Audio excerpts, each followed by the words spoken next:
Hey everybody! So today we are going to be talking about inner worlds.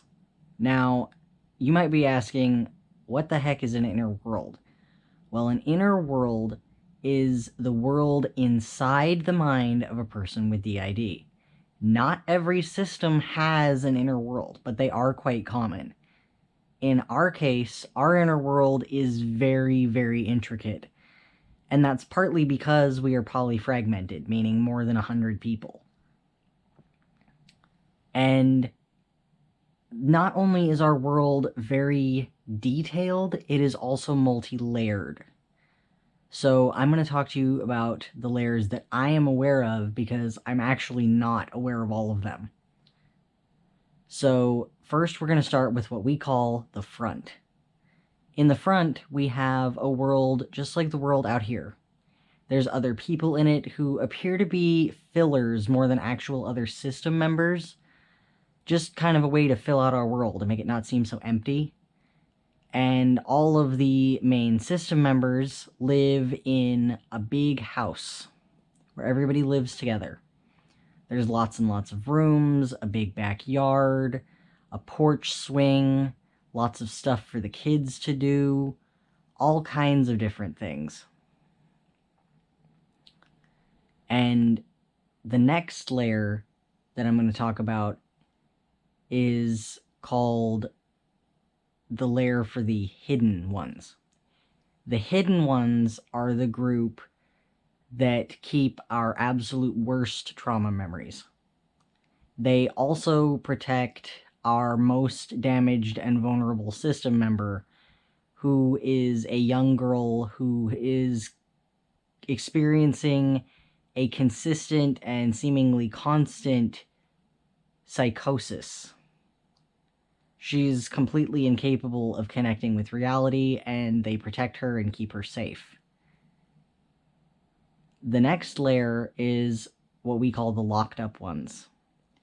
They're the system members who are what are called introjects. Introjects are representations of the people who abused us, and also other people in there are system members who were deemed unsafe to our body or our well-being, and we really weren't sure what to do with them.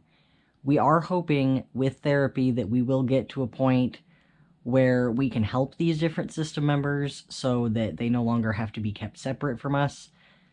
But due to the fact that these particular system members have in the past attempted to reenact abuse on our body or to harm our body in very serious, potentially life-threatening ways, we feel that it's best that they stay where they are for right now.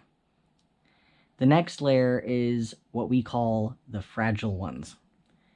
In this layer, it's a calming kind of darkness, and everyone in there has their own little nightlight that follows them around and keeps them safe.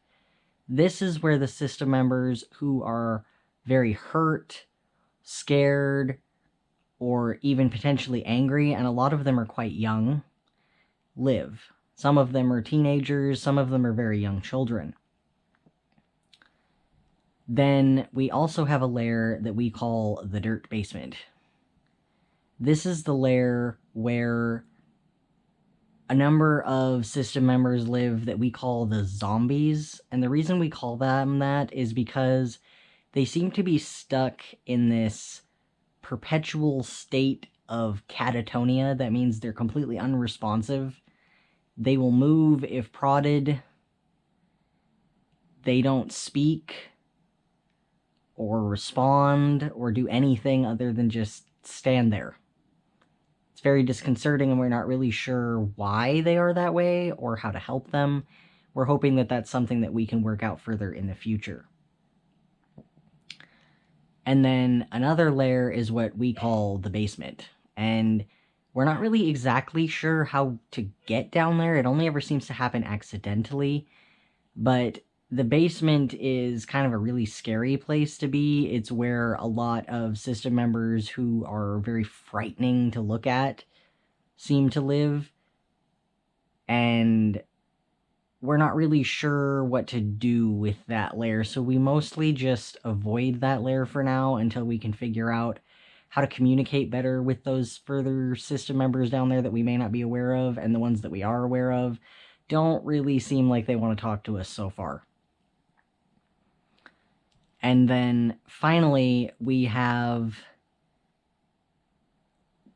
I'm not really sure what you'd call it exactly. It's more like just a big metal room, essentially, that's behind a large wall. And behind this wall live certain system members that were not introjects, they're not representations of abusers, but they were forced by our abusers to enact abuse on other kids, and because of that, they're prone to enacting unfortunate behaviors on our body that could cause us some very severe trauma and damage, and putting us in dangerous situations where we could be further victimized.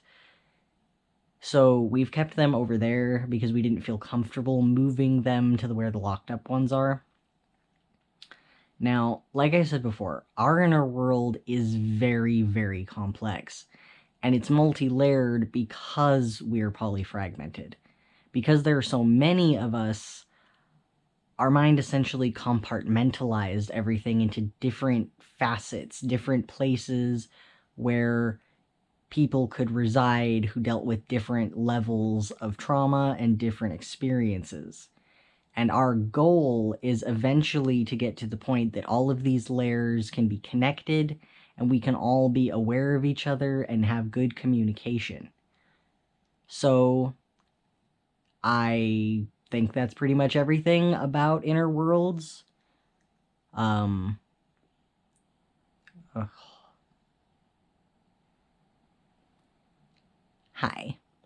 It's Marie. I just wanted to cover a couple of things that Kit missed.